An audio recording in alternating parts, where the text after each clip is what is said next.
What's up, guys? In this video, I want to talk about something that I think about very often in life, and that is what my life would be like if I lost trial and ended up still being in prison today. Um, it's a crazy thought, to even process. For me to look back and to some of these things that I went through in life, it's hard to even believe that this happened, but being in those moments back then when, judges are telling you you're facing life in prison and having to make a decision to move forward and go to trial anyway, knowing that if you lose, they're going to give you the maximum. It was such a difficult thing for me to do. One of the hardest decisions I ever made in my life, because everybody around me was telling me that I was crazy and not to do that, because the charges I had were serious. Any one of those charges could have gotten me 10 up to 20 years for one conviction, just one. And I had multiples, and I had cases in multiple counties. And some of the more serious charges that I had were gun charges, conspiracy to commit robbery. I had aggravated assault with serious bodily injury where a guy almost died.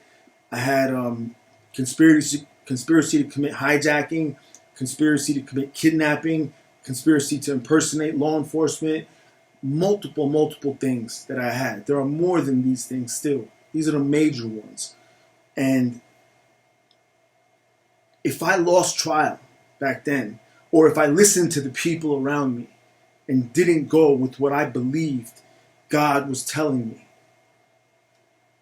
I would have got smoked when I lost. I would have been finished. I believe that I probably would have ended up with a sentence of between 50 to 70 years, more realistic. I don't think they would have given me the max that I was facing, which was 143. I think they would have given me something along those lines. And to think about that now, all that's happened since the time I moved past that prison shit up until today, to think that I would still be in there during all that time. And then at this moment now, I would still be looking at like another 35 to 45 years in prison. I would never come home, is the bottom line. I'd be finished. And I also think that it would be very likely that I would end up doing all of my time, or most of it, in solitary confinement. For a lot of you that don't know, these days things are different than they were in the past with prisons. If you are a threat in any way, meaning a gang member or just an influential person, just for that alone, you don't have to have got caught doing anything. You can get put in basically permanent ad seg, where you're separated and you're doing solitary confinement time. The only difference between that and regular solitary as punishment is you can still get visits, phone calls, and commissary. That's it. But it's still isolation. And the time I did in isolation like that, thinking back, like if I were there for the rest of my life, I can't even fucking imagine it. It's such a fucked up thing to think about. I would never have been married. I would never have my daughters. I wouldn't have had anything. I would just be a fucking lost soul, dead, but still breathing. And that's what happened to so many people that I know. And it's still happening to millions of people regularly. It's a fucked up thing that these numbers they're throwing at people are crazy. And the accumulation of charges that you can get for committing one act of crime. One crime could break down into 10 charges. They don't charge you with just one thing. They charge you with as many as they can. And I can't imagine it. And the reason this comes to mind is because every day since I knew I was coming home, especially since I actually got out of the prison, I have been grateful. I have been thankful every day. The reason I came home was because God spared me, and I turned to God during that time. That was the main reason. The second reason is my wife.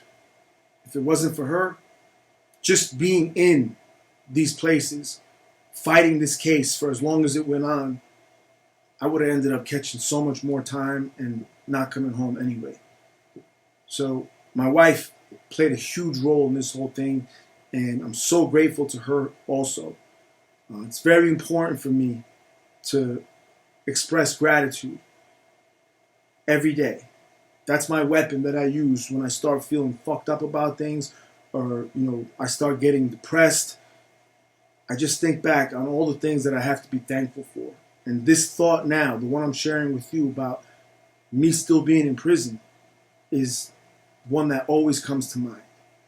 That's the thing I have most to be grateful for, that I was given another chance in life.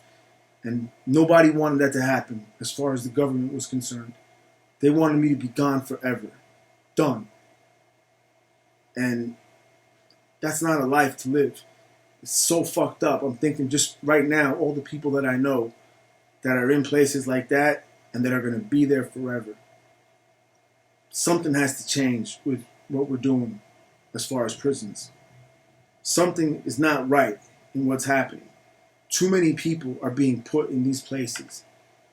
I feel that there is a need for prison, of course, but not for non-violent stuff.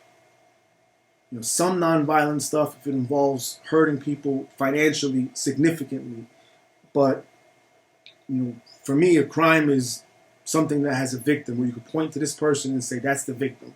That's what a crime is. So somebody selling a bag of weed or a bag of heroin, whatever it is, to someone else, there's no victim in that. Somebody possessing something on them, even a gun, there's no victim in that. So I wanted to share these things with you guys so you understood some of the thoughts that go through my mind. I have so many things happening, with business and with my home life, my family, and no matter what, at the end of every day, I always think back and make sure I remember that none of this shit would have happened. And I was so fucking close to my whole life being thrown away. Me losing everything, and none of you ever having heard of me. Just being a lost motherfucker in a cold, fucked up prison. So, I hope you guys enjoyed this. I'll talk to you next time. Thanks.